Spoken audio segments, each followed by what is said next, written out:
Have you ever wondered why the more famous someone becomes, the easier it is for them to lose their inner peace?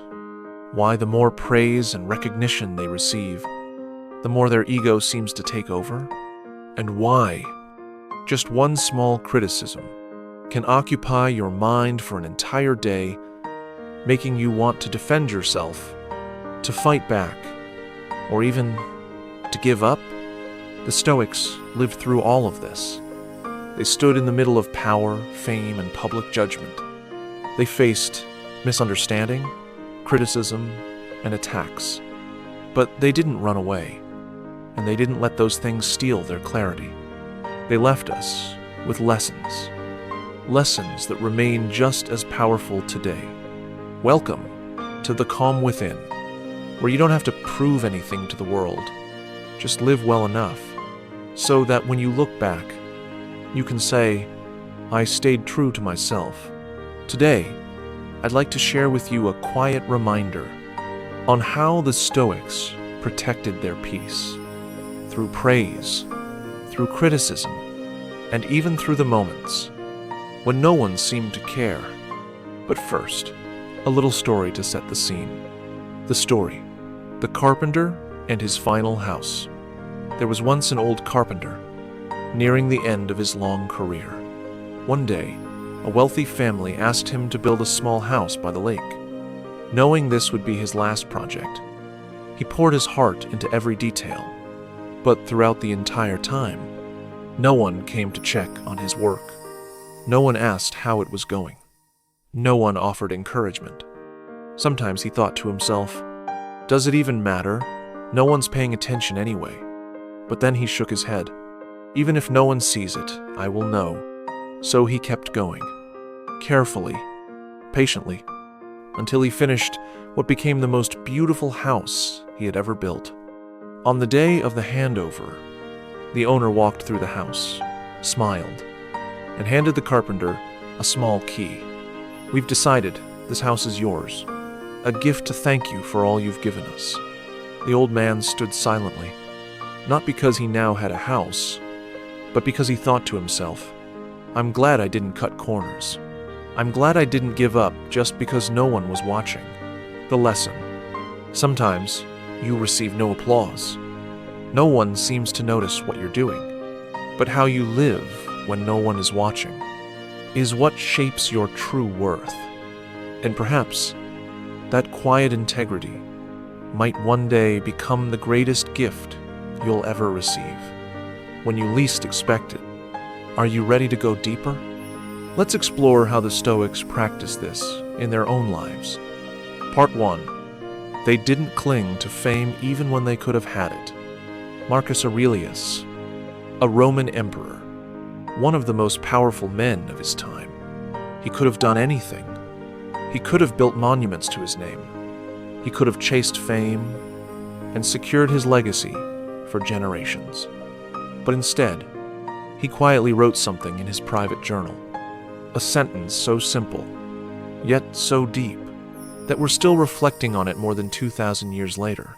Fame is nothing but the breath of others. To him, fame was fleeting. It was as fragile as smoke. It shifted with the opinions and moods of the crowd.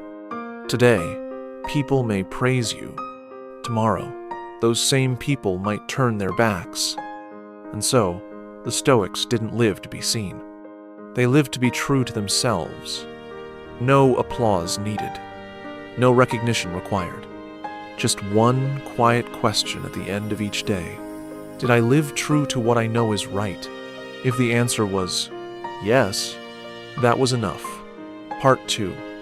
They don't let criticism define their worth. Seneca, one of the most respected Stoic philosophers, once wrote something that sounds simple, yet carries the power to free anyone who dares to live by it. No one can insult you unless you allow them to, because words are just sounds. They can't touch you unless you open the door and let them settle inside your mind. The Stoics learned to treat criticism as a lesson, not as a judgment of their worth. They listened to see if there was any truth to learn from. They let go of what was false malicious, or simply misunderstanding. And then, they moved on, refusing to let their minds get trapped by words that didn't deserve their peace. Because they understood, criticism can't lower your worth unless you lower yourself by living on someone else's emotional terms. Part 3. They watched their own ego more closely than praise or blame. Ego doesn't come from other people. It doesn't come from praise. It doesn't come from applause. Ego is born inside you. The moment you start believing you are above others. The moment you begin to think you are somehow better, smarter, or more special than everyone else. The Stoics knew how dangerous that trap could be.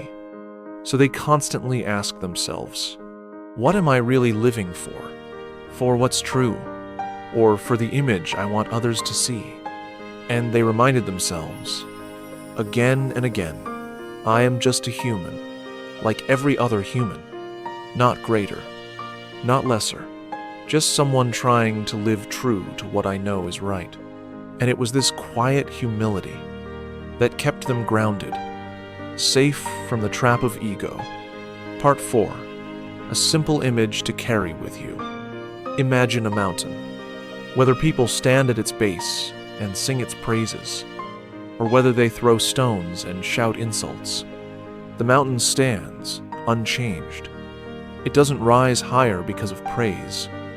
It doesn't shrink because of criticism. Because the true value of a mountain doesn't come from the noise around it, but from its steady, silent presence. You are no different. You are not what people say about you. You are not bigger when praised. You are not smaller when criticized. You only need to stand firm as yourself. Fame will come and go. Praise will fade. Criticism will pass. Everything external shifts faster than you expect, and more easily than you realize.